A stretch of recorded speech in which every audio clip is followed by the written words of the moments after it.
awakku bakal sirna. Sukmaku butuh konco. Sing kepati ora bakal iso mati. Getih ing jerone padaran, lemah ing daleme tutuk. Sumpah sukmo muteh rogo. Kali ini Cici akan membawakan cerita yang ditulis oleh Restu Wiratmaja dengan judul Sumpah Arwah bagian 1. Jangan lupa untuk di like, subscribe, dan share video ini agar kami bisa berkembang. Selamat mendengarkan. Katanya, mereka yang meninggal dalam keadaan kurang tenang, maka arwahnya akan terus berkeliaran. Katanya, jika seseorang yang meninggal namun dalam hidupnya masih ada urusan yang belum terselesaikan, maka arwahnya akan terus membuntuti orang-orang tertentu untuk dimintai pertolongan. Katanya, jika ada orang yang meninggal karena menuntut keadilan atas kematiannya yang tidak wajar, maka selama kasus kematiannya belum diadili, dia akan terus mencari cara untuk mencoba menyelesaikannya. Katanya, jika seorang arwah sudah melakukan sumpah, maka sumpah itu akan menjadi momok menakutkan yang bisa menjadi teror mematikan bagi siapa saja yang ditemuinya.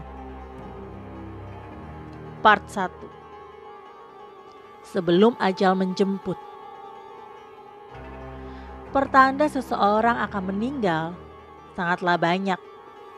Salah satunya adalah saat dirinya merasa ada yang mendatanginya di detik-detik kematian.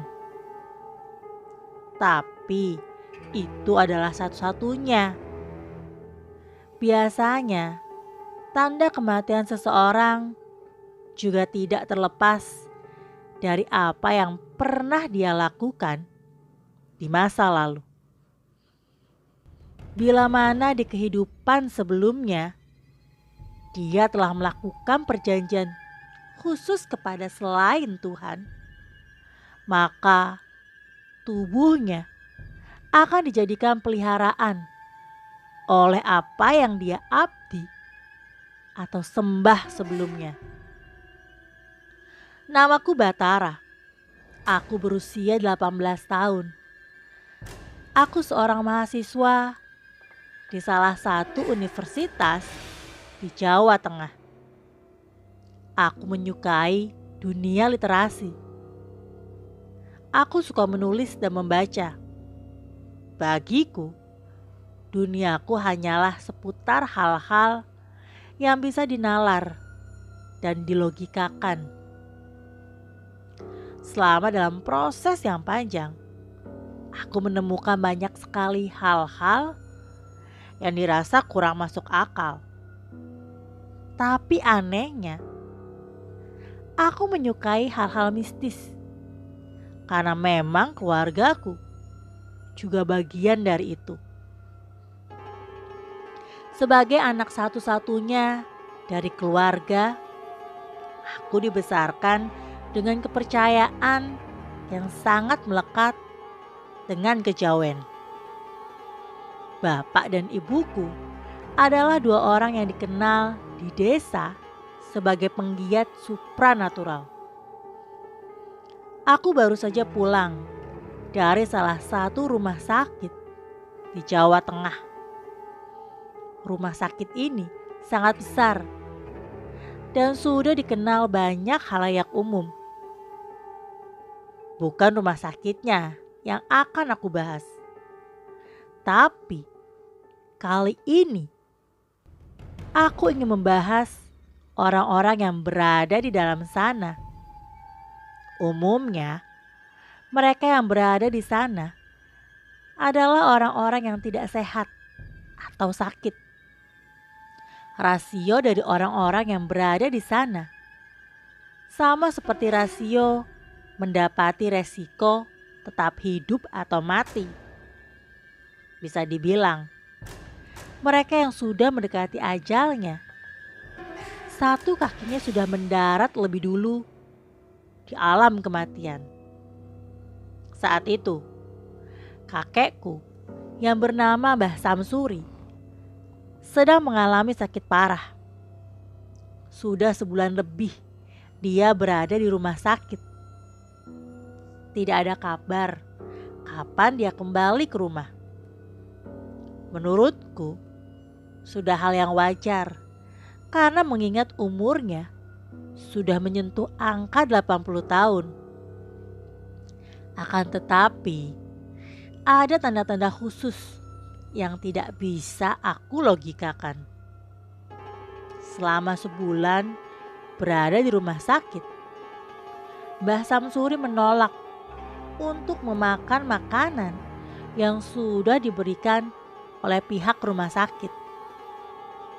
Makanan yang biasa diberikan oleh pihak rumah sakit kepada keluarga yang menjaga biasanya akan dimakan sendiri oleh anggota keluarga. Lalu, apa makanan yang biasa dimakan oleh Mbah Jamsuri? Makanan yang biasa dimakan oleh Mbah Jamsuri adalah ubi rebus yang dihaluskan.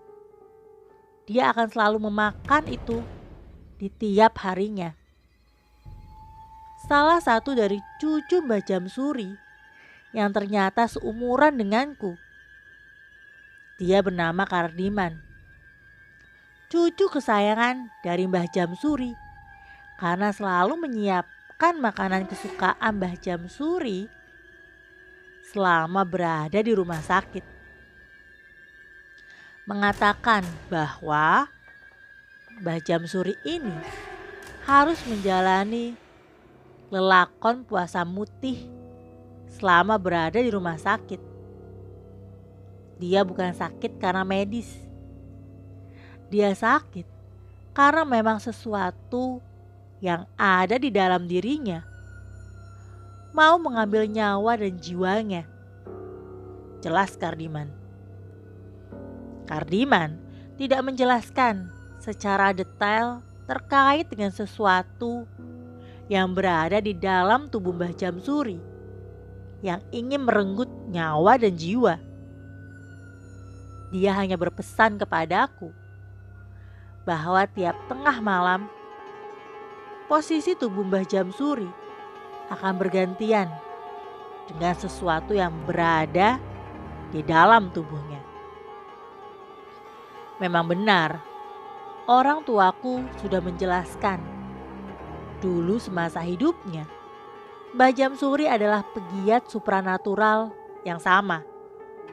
Hanya saja, langkah yang diambil oleh Mbah Jamsuri berbeda dengan kedua orang tuaku.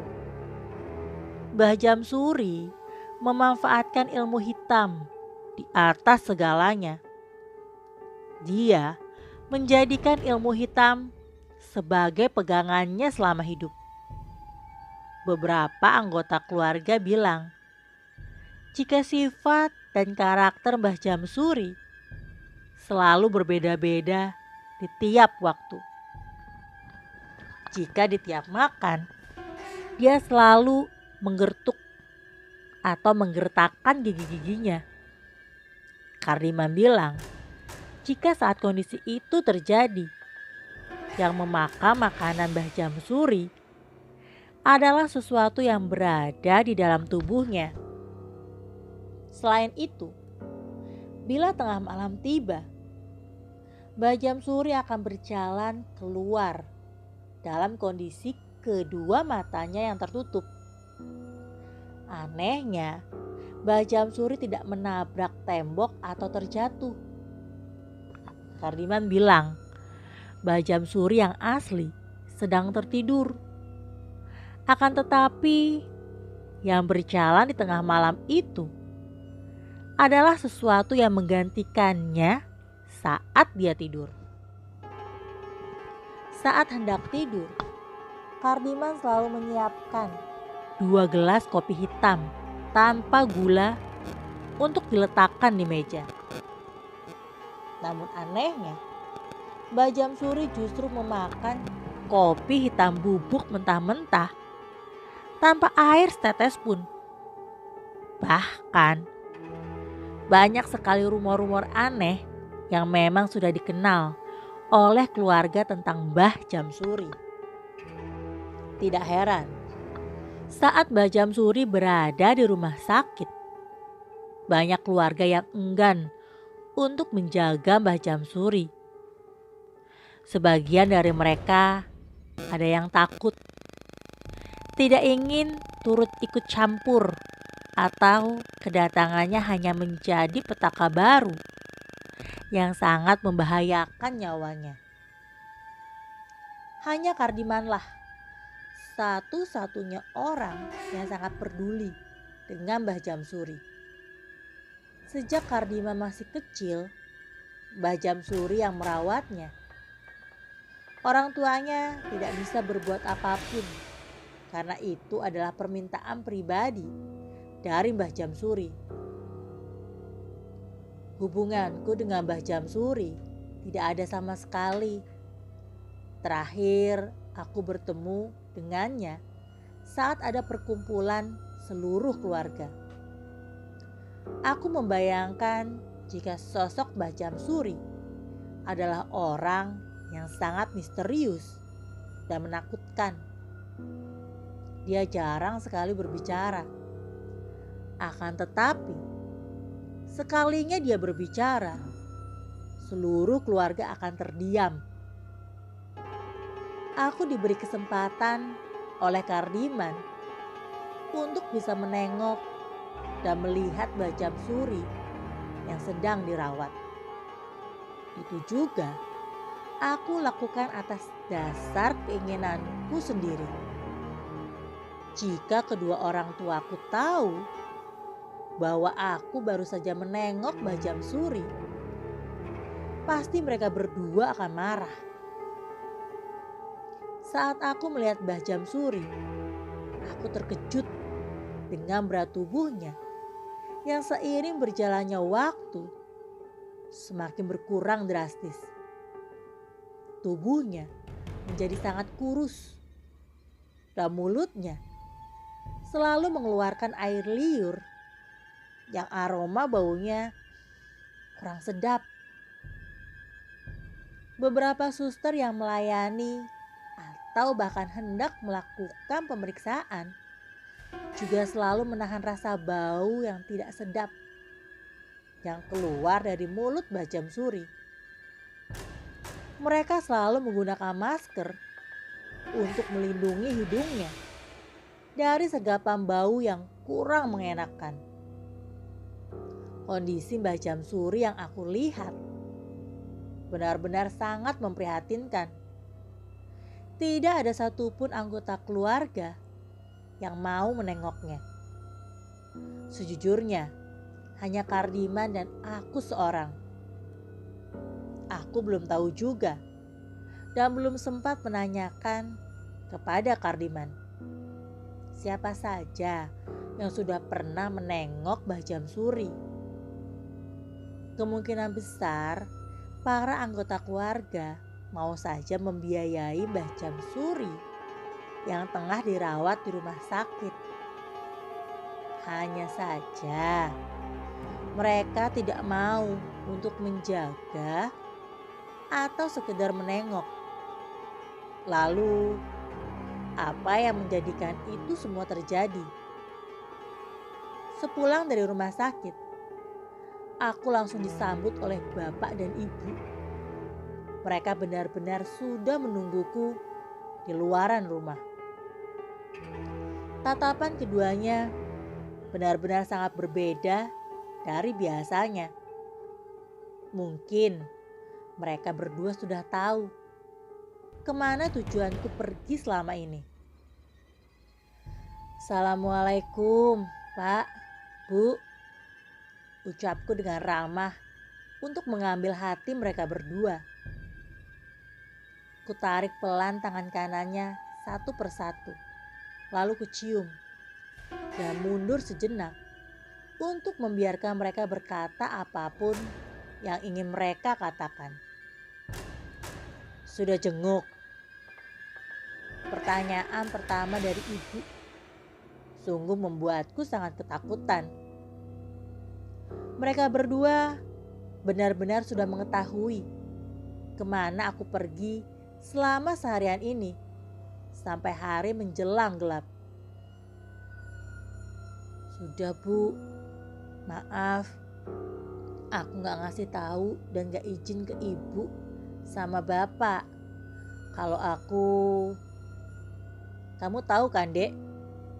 Potong bapak. Tahu apa, Pak? Tanyaku dengan polos agar bapak mau menjelaskan secara detail letak kesalahanku. Bapak melemparkan pandangannya. Dia menatap ibu dengan tatapan penuh kekecewaan. Baginya, kesalahan yang aku lakukan ini telah memberikan dampak yang luar biasa. Padahal, aku hanya menjenguk Mbah Jamsuri.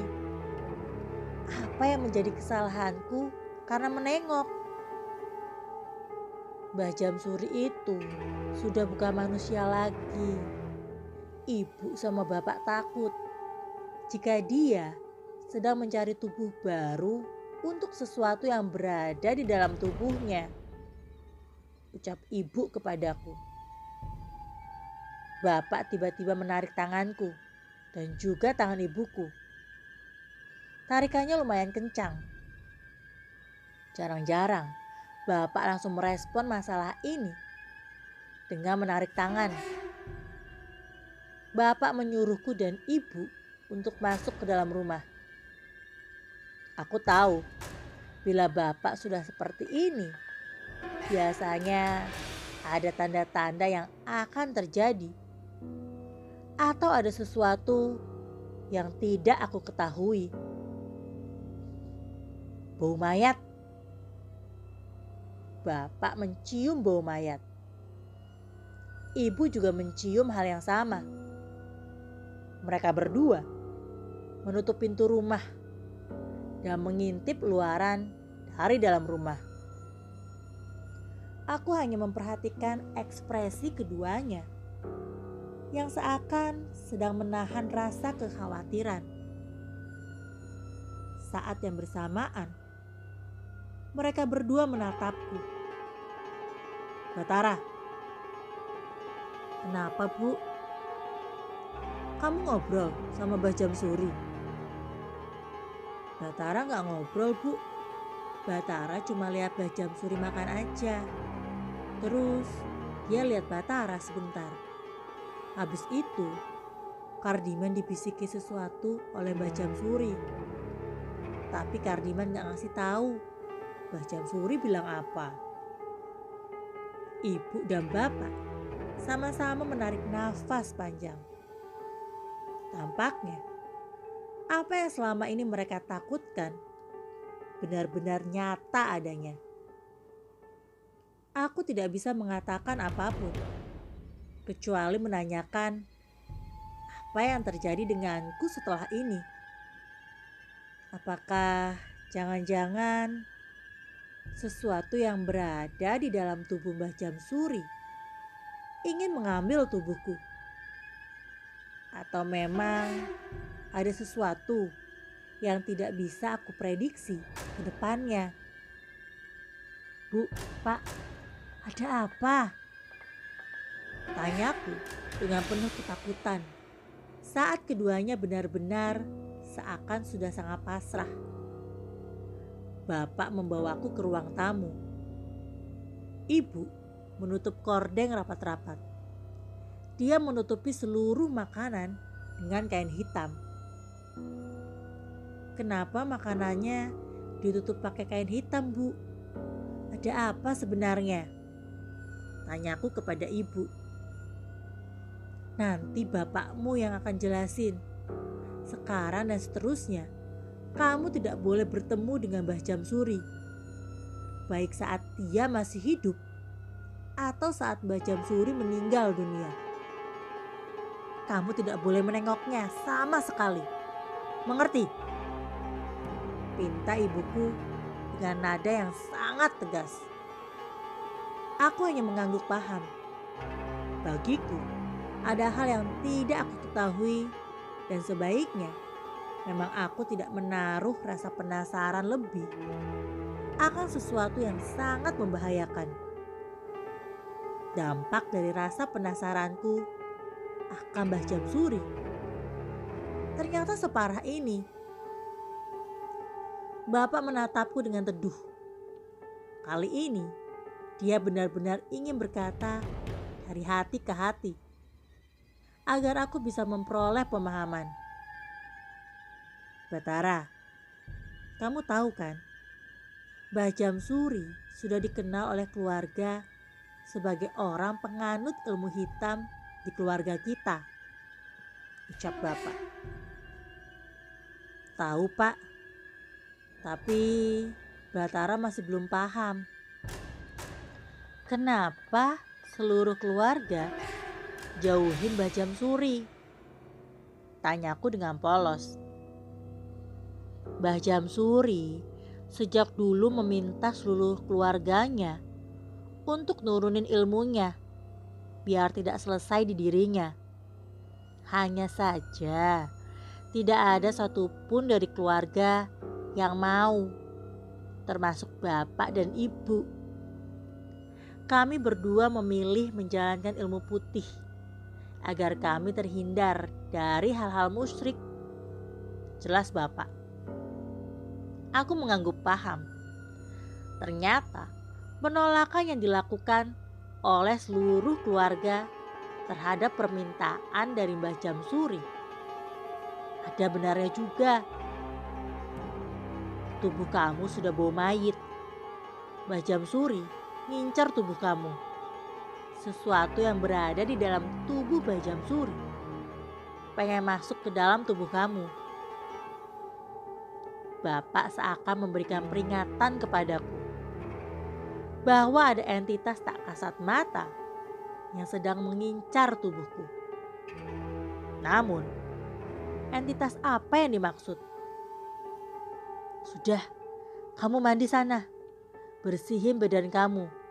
Malam ini jangan keluyuran kemana-mana dulu. Bapak sama ibu mau ruat rumah. Jelas bapak.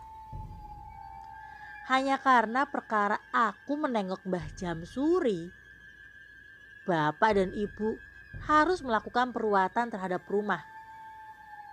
Mungkin entitas jahat yang memang sedang mengincarku adalah entitas yang benar-benar sangat dihindari.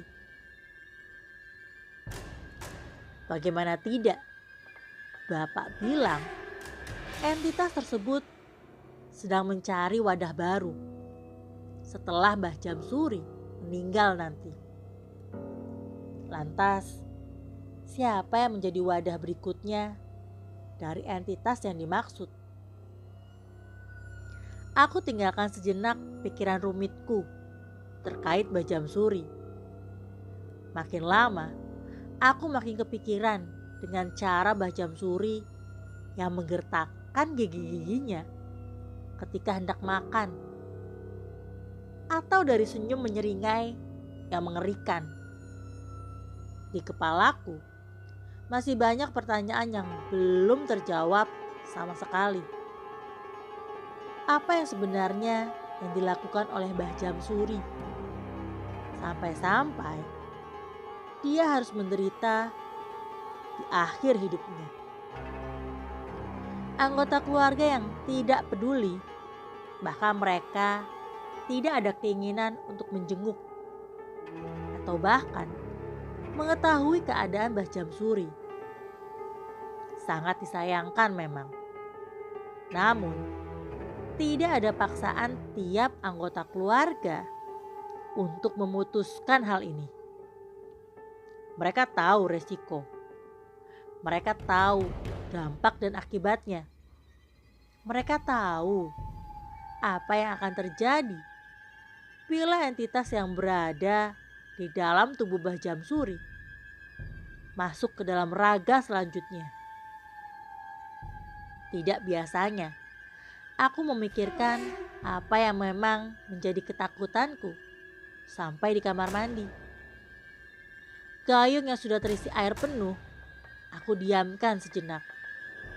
Barulah ketika aku sudah merasa tenang, aku membasahi seluruh badanku dengan air yang sudah sepenuhnya berada di gayung. Dingin memang. Belum pernah aku merasakan hawa dingin yang menusuk ke tubuhku. Walau begitu, rasa segarnya benar-benar sangat nikmat. Beberapa kali aku merasa ada sesuatu yang menggosok-gosokkan seluruh bagian tubuhku dari belakang. Aku hanya menikmatinya. Aku tidak merasa itu sebuah keanehan. Karena hawa dingin mungkin.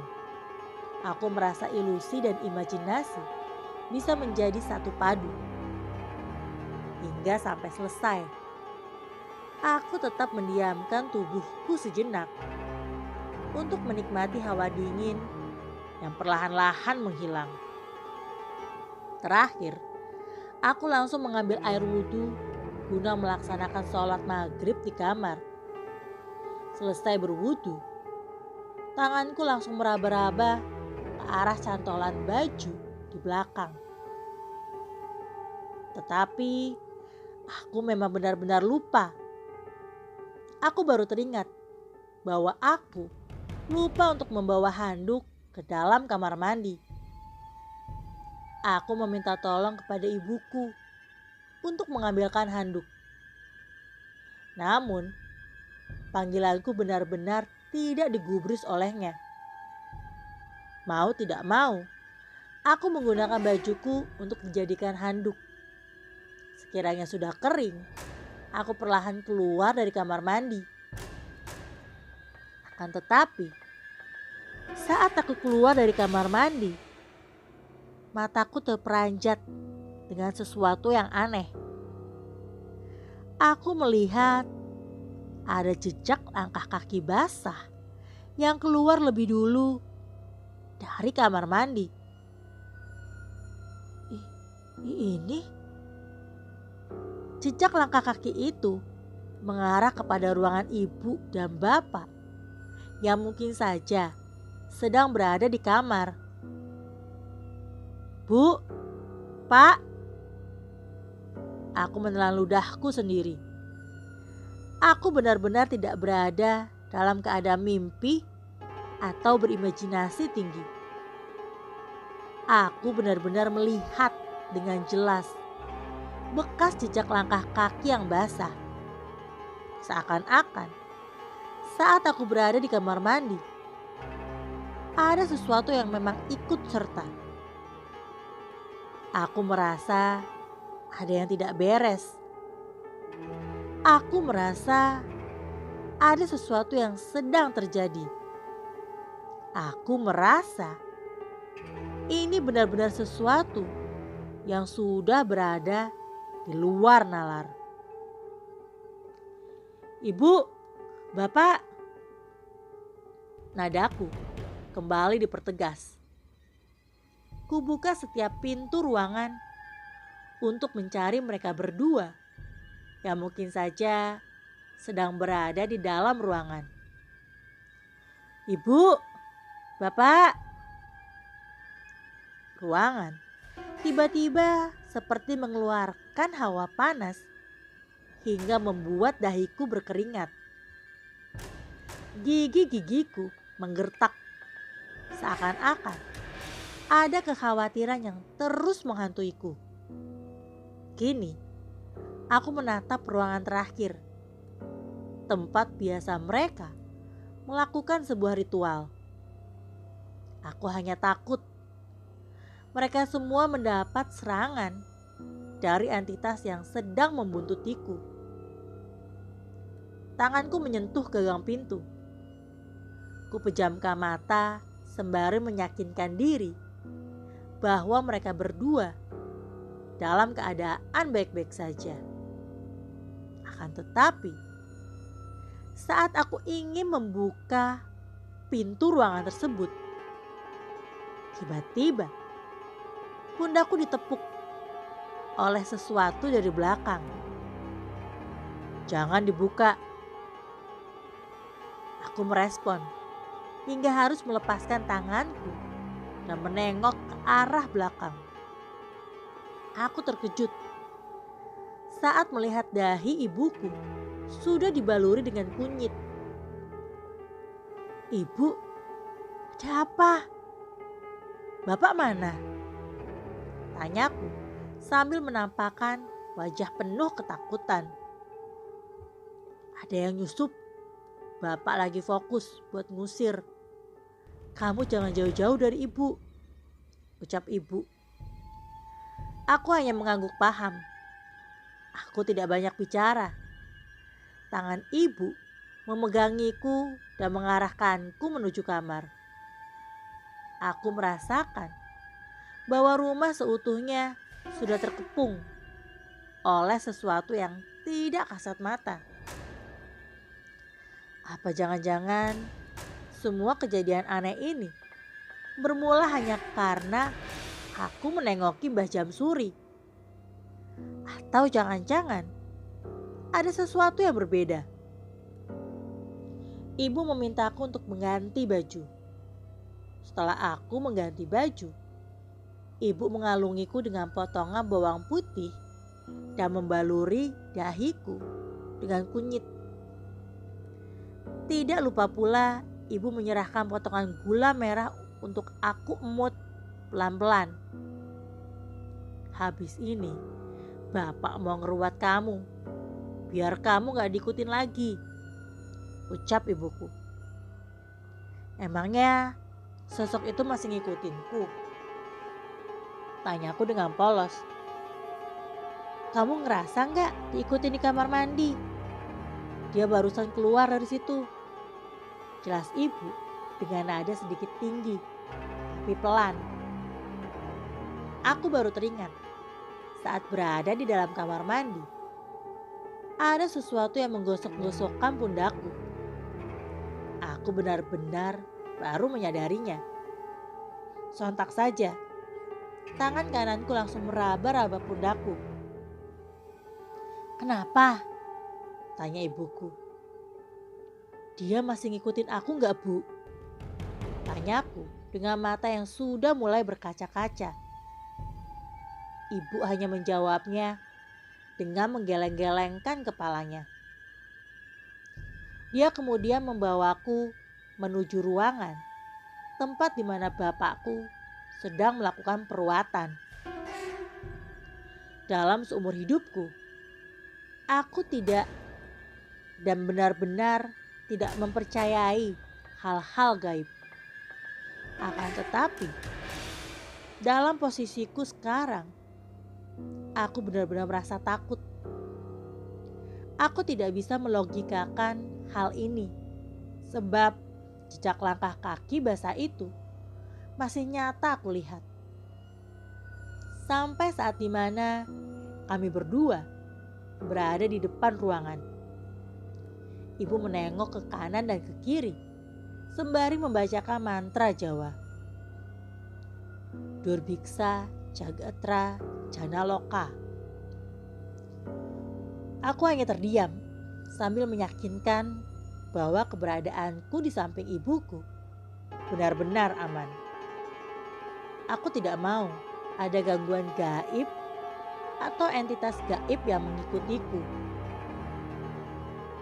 Ibu kemudian menyuruhku untuk masuk terlebih dahulu. Saat pintu ruangan tersebut dibuka, Bapak sedang terduduk membelakangiku dengan mengenakan sarung lengkap pecinya. Aku baru sadar, ternyata ruangan ini adalah musola keluarga. Aku belum pernah memasuki ruangan ini sebelumnya. Karena orang tuaku selalu menyuruhku untuk sholat di masjid atau di dalam kamar. Tempat sholat? Tanyaku. Ibu menutup pintu, menguncinya dan melingkari gagang pintu dengan tasbih. Aku kemudian melangkahkan kaki ke depan dan terhenti di dekat Bapak.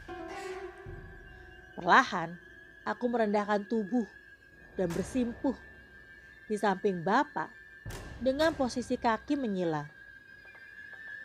Pak, kamu sudah sholat belum? Belum, Pak. Udah wudhu? Udah, Pak. Sok, sholat dulu.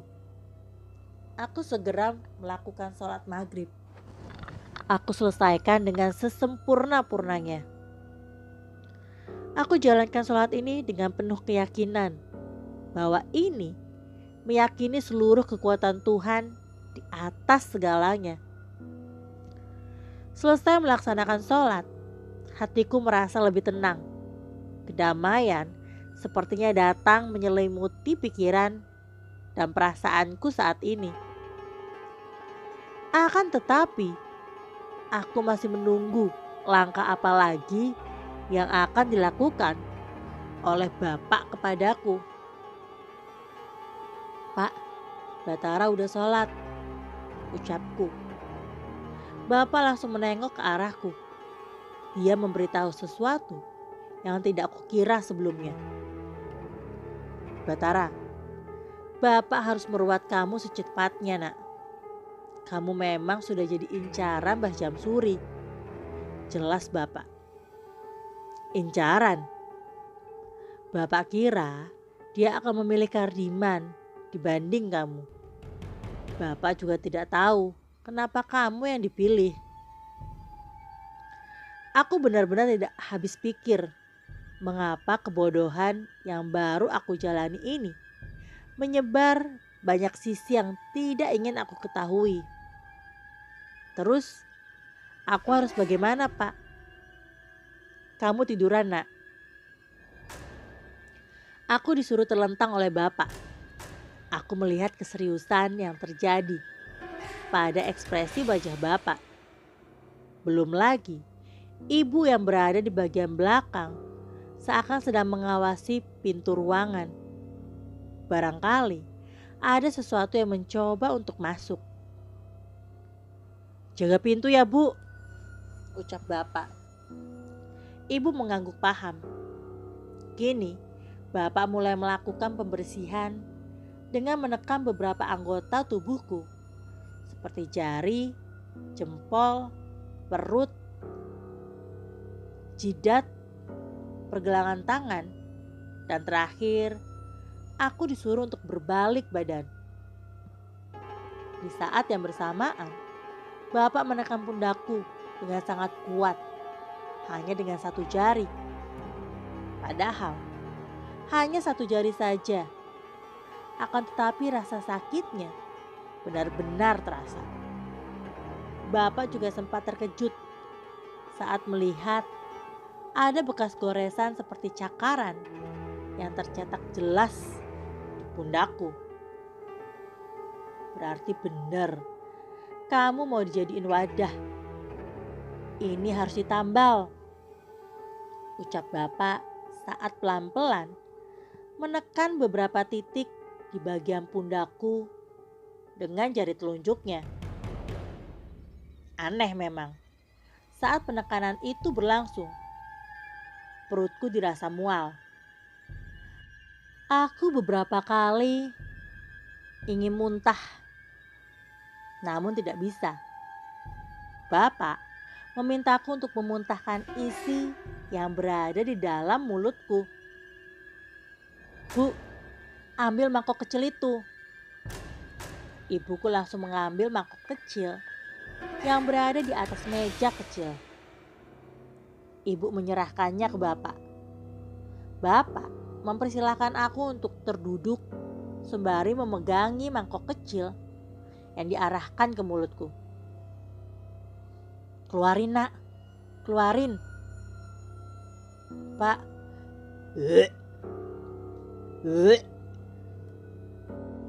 Bapak terus saja menekan-nekan pundakku. Secara bersamaan, lampu di ruangan itu menjadi kedap-kedip. Ibu mengambil langkah waspada. Dia yang awalnya membelakangi arah pintu, kini menatap tajam ke arah pintu. Sepertinya energi jahat sudah berada di depan pintu, tepat di ruangan rahasia ini. Pak, ucap ibu. Bapakku melihat ke arah pintu. Aku juga penasaran. Kulihat pintu ruangan yang gagangnya tiba-tiba bergerak-gerak dengan sendirinya. Sesuatu dari arah luar mencoba untuk membuka pintu. Namun tepat di gagang pintunya terdapat tasbih yang sudah dilingkari oleh ibu. Cepat Batara, keluarin.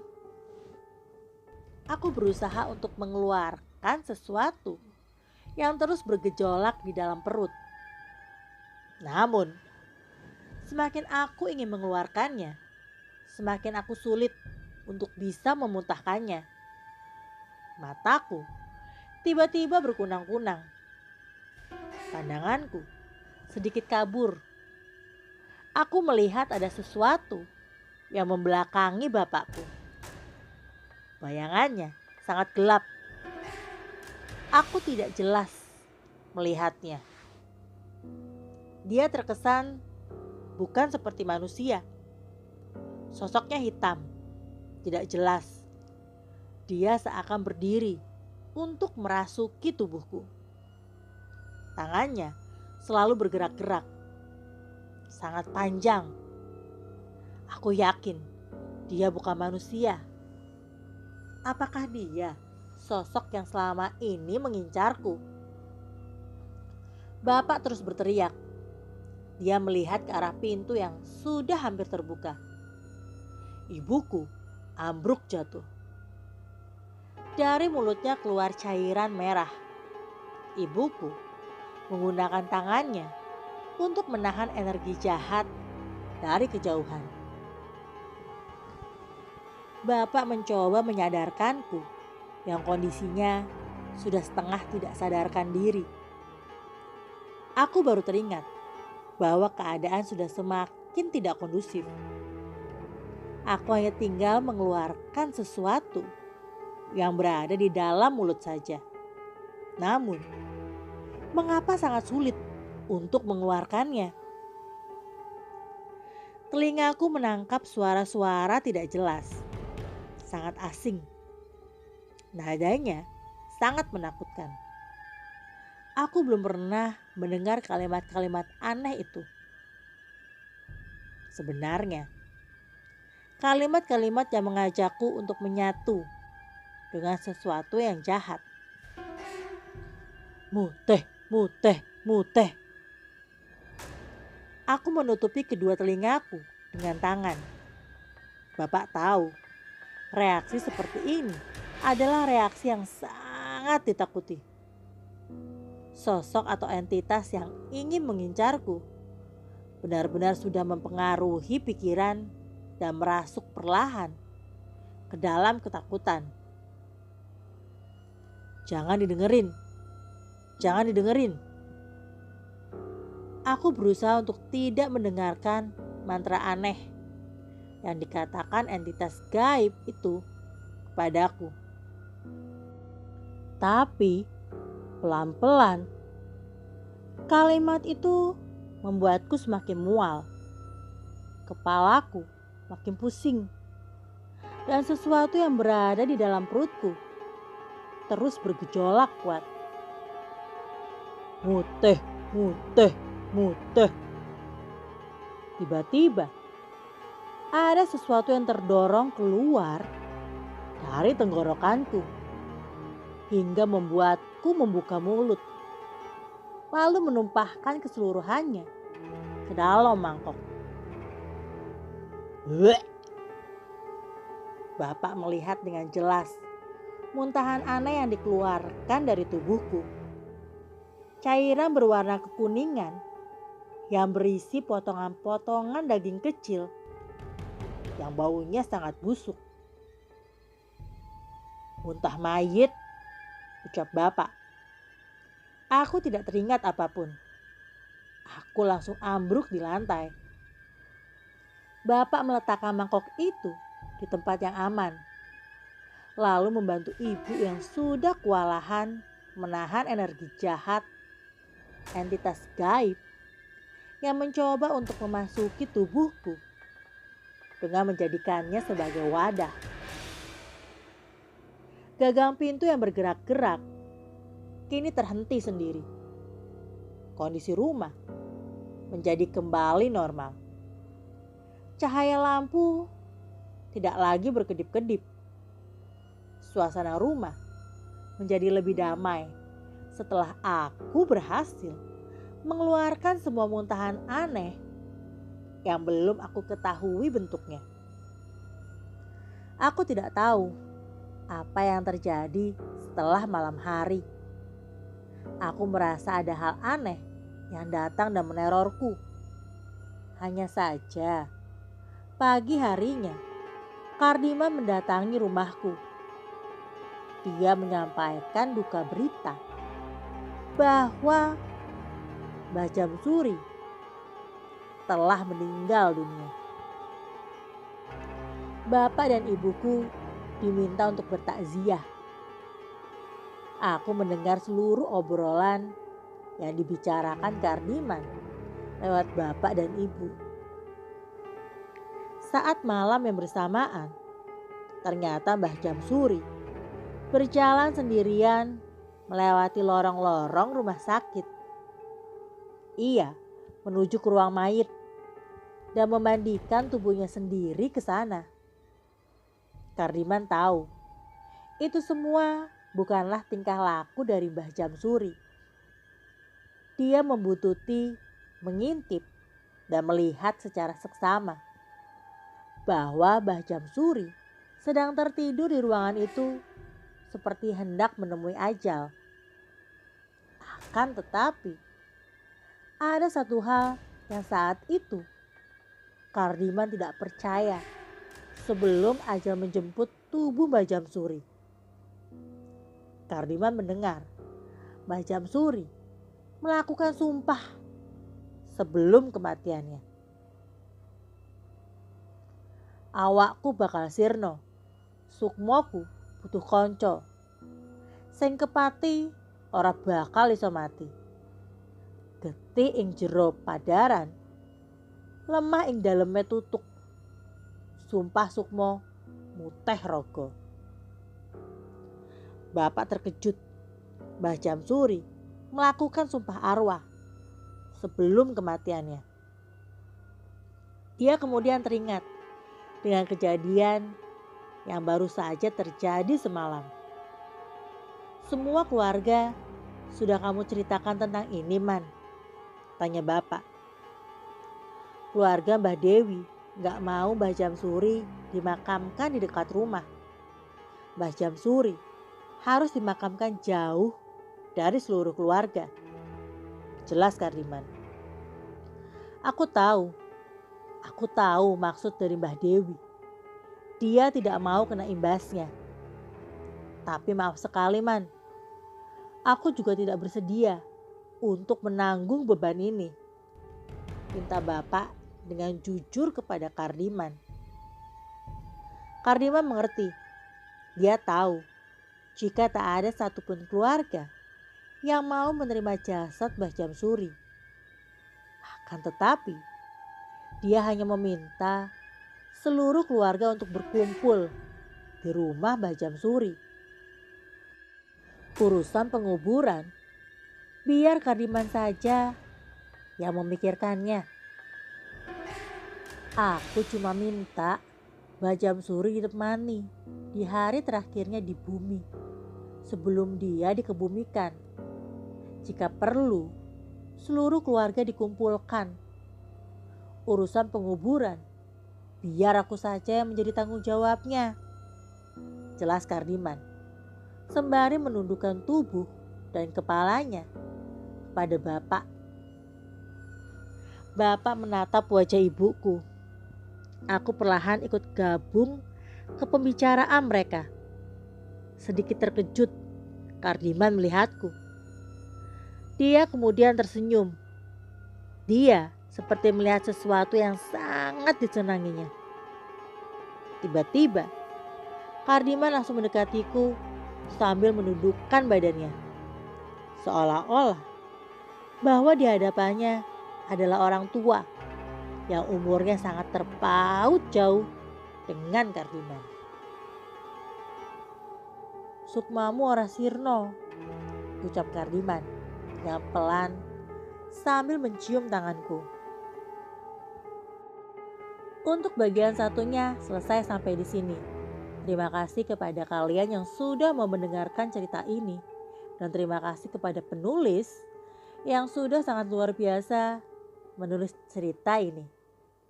Tunggu kelanjutannya hanya di Tengak Tenguk channel YouTube.